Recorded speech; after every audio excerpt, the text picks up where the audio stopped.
Madame, Monsieur, bonsoir. Merci de votre fidélité. Il est tout juste 18h30 sur Al-Oula. Voici le sommaire. Coup d'envoi au campus de l'Université Mohamed VI Polytechnique à Ben Guerir de la 5e édition des Assises nationales de l'économie sociale et solidaire. L'événement met en avant ce secteur vital porté par l'action dynamique des coopératives, véritable levier de développement. Nous mettrons le cap sur Tanger pour une visite guidée au cœur du marché des créateurs. Chaque année, depuis 3 ans, cet événement attire des visiteurs à l'affût d'articles uniques, imaginés et conçus par des créateurs très inspirés.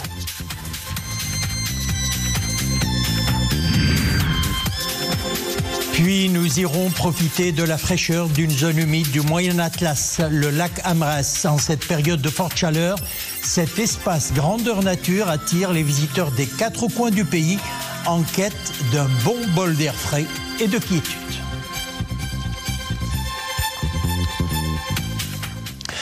Avant de développer ces titres, le Maroc et l'Éthiopie renforcent leur coopération dans le domaine militaire.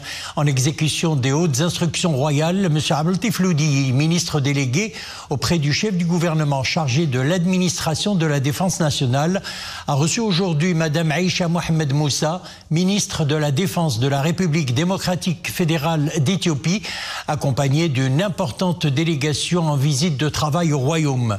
Une visite marquée par la signature de l'accord de coopération dans le domaine militaire en présence du général de corps d'armée Mohamed Brid, inspecteur général des forces armées royales et commandant la zone sud. L'accord porte sur la coopération dans les domaines de la formation, de l'entraînement et exercice, de la recherche scientifique, de la santé militaire, ainsi que l'échange d'expériences et d'expertise dans différents domaines d'intérêt commun. La rencontre a été également l'occasion de mettre en avant les diverses initiatives de coopération sud-sud et d'intégration régionale lancées sous le leadership de Sa Majesté le Roi, faisant du Royaume du Maroc un acteur dynamique de stabilité et de prospérité partagée au profit du continent africain. Ben Guerir accueille les 5e Assises nationales de l'économie sociale et solidaire en présence notamment du chef du gouvernement. Placé sous le haut patronage de Sa Majesté le Roi Mohamed VI, l'événement met en avant ce secteur vital porté par l'action dynamique des coopératives.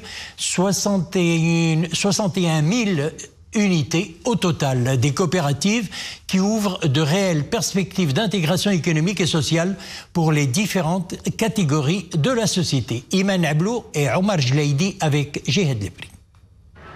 Véritable moteur socio-économique, l'économie sociale et solidaire se consolide de plus en plus comme l'un des secteurs les plus prometteurs du tissu économique national.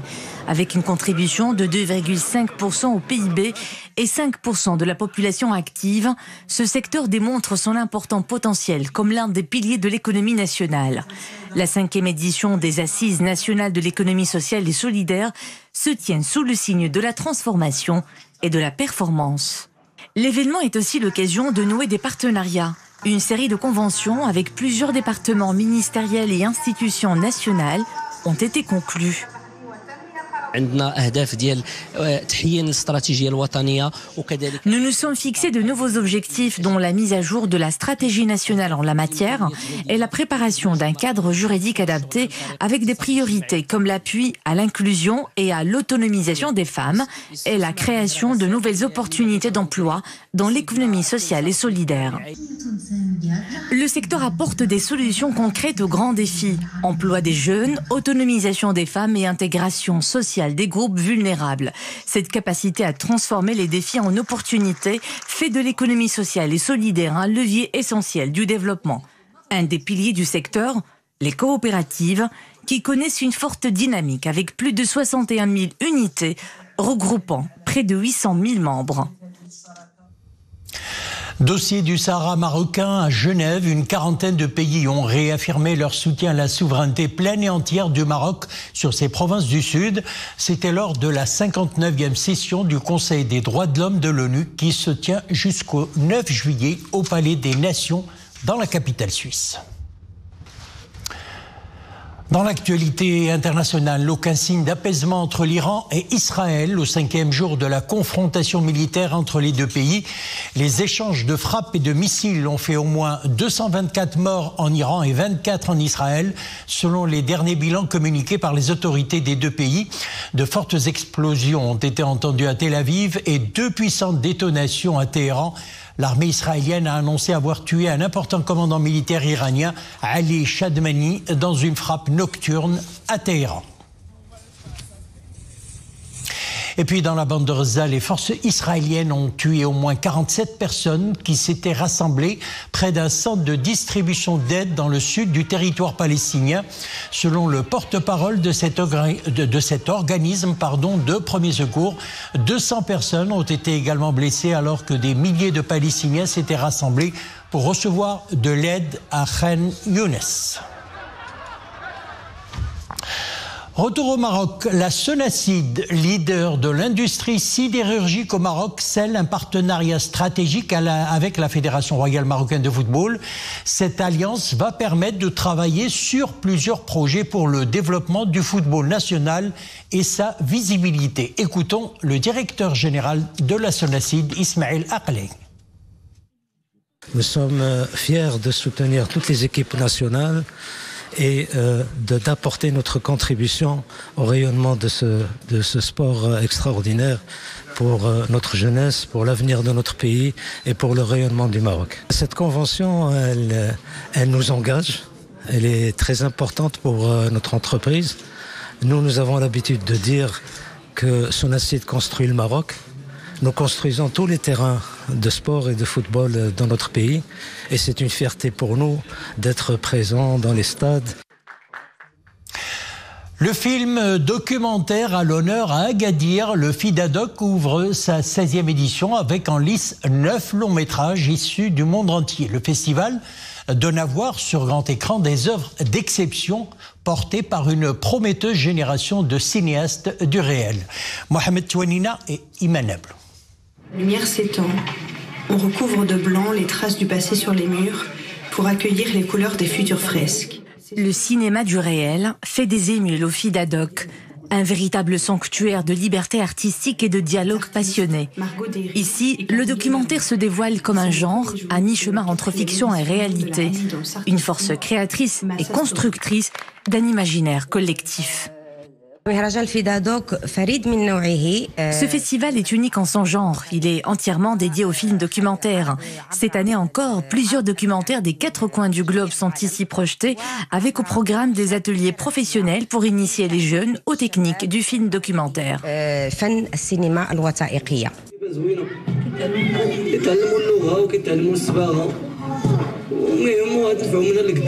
9 longs métrages du monde entier, inédits au Maroc, sont en lice à la compétition internationale de cette 16e édition qui continue de mettre en lumière des auteurs émergents et des œuvres fortes portées par des cinéastes issus du continent africain ou ayant un regard singulier sur le réel. Le film d'ouverture est un documentaire sur des femmes artisanes du village de Sidi Irbat, une association, une initiative qui s'appelle Massa Story, qui permet à ces jeunes femmes de rencontrer des artistes et de travailler avec eux dans ce village du Souss. À Agadir, le documentaire devient miroir du monde et témoin des liens qui façonnent. Le FIDADOC se veut un véritable laboratoire d'idées, contribuant à l'émergence d'une nouvelle génération de cinéastes engagés. Et maintenant, cap sur Tanger, au marché des créateurs où des dizaines d'exposants donnent à voir et à acheter des produits d'exception beaucoup moins chers qu'ailleurs. Chaque année, depuis 3 ans, les visiteurs s'y rendent nombreux pour dénicher des articles faits main, imaginés et conçus par des créateurs très inspirés. Anis Aboumadi, Saïd Najah, Mohamed Jibri et Maria Oued. À Tanger, c'est au cœur d'un magnifique patio aménagé pour l'occasion que le marché des créateurs prend place. Avec sa pléthore d'artistes, d'artisans et de designers venus du Maroc, mais aussi d'ailleurs, ce rendez-vous devenu incontournable compte déjà de nombreux adeptes en quête de pièces uniques à chiner. Le marché des créateurs, c'est l'idée de pouvoir ouvrir ses produits à des clients potentiels. Et l'on trouve de tout ici. Des gourmandises bio, du miel aux vertus thérapeutiques, des cafetans, des robes et des bijoux conçus en édition limitée et à moindre coût. De quoi bien se faire plaisir. J'ai conçu une griffe 100% traditionnelle dans laquelle je conçois des babouches et des djellabas. Et toutes mes créations sont confectionnées à la main. À chaque fois que je participe à ce marché des créateurs, et c'est depuis 3 ans déjà, je me rends compte qu'il y a de plus en plus de clients qui commencent à connaître et apprécier ma marque. Et cela m'aide beaucoup dans mes affaires.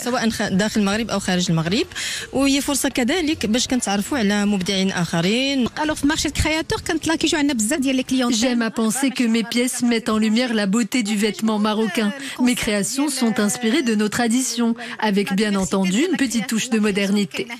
Faire une petite balade au marché des créateurs, c'est aussi encourager toutes celles et ceux qui œuvrent de près comme de loin au rayonnement culturel du Maroc.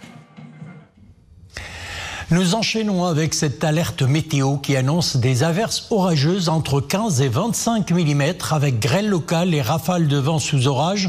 Des averses qui touchent d'ailleurs depuis 14 heures cette journée certaines provinces du royaume.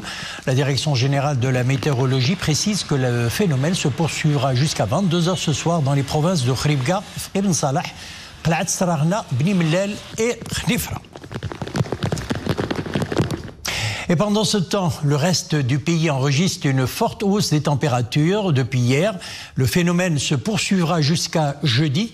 De fortes chaleurs qui poussent bon nombre de citoyens à chercher des coins de fraîcheur tels que le lac Amras au Moyen Atlas. Grâce à sa diversité biologique et ses paysages exquis, cet espace naturel offre à de nombreux visiteurs en cette période estivale un coin de fraîcheur. Ahmed Fadili, Zakaria Mouqimbillah. À 25 km d'Azrou se niche le lac Amras, un écrin de verdure et de fraîcheur doté d'atouts naturels de choix. Végétation luxuriante, eau abondante et climat tempéré. En ces temps de forte chaleur, ce site naturel est l'endroit idéal pour des visiteurs en quête de détente. Nous arrivons de la province de Khnifra. Là-bas, il fait très chaud, alors nous avons opté pour ce lac. La brise est douce, c'est un milieu idéal pour passer du bon temps. Je suis venu avec mes parents au lac Amras. Ici, on peut admirer les beaux paysages. L'air est frais, le cadre est apaisant. Verdure et diversité de la faune et de la flore, autant d'atouts qui font du lac Amras un havre de paix en période estivale. Les amoureux de Dame Nature profitent de cet environnement pendant toute la journée, histoire de revigorer le corps et l'esprit. Nous résidons à Khmisset qui suffoque en cette période estivale. Voilà pourquoi nous avons opté pour cette zone. Ici, les températures sont plus clémentes. Cette région dispose d'atouts indéniables, temps agréable, aire de jeu pour les enfants. Les visiteurs y affluent pour profiter de la sérénité des lieux. Situé à plus de 1000 mètres d'altitude, le lac Amras accueille nombre d'espèces d'oiseaux migrateurs et de poissons, une biodiversité qui en fait une destination prisée des touristes tout au long de l'année. Voilà, c'est avec ces très belles images du lac Amras que nous refermons l'édition. Merci de l'avoir suivi. L'info revient à 21h sur Oula. Excellente soirée et à demain.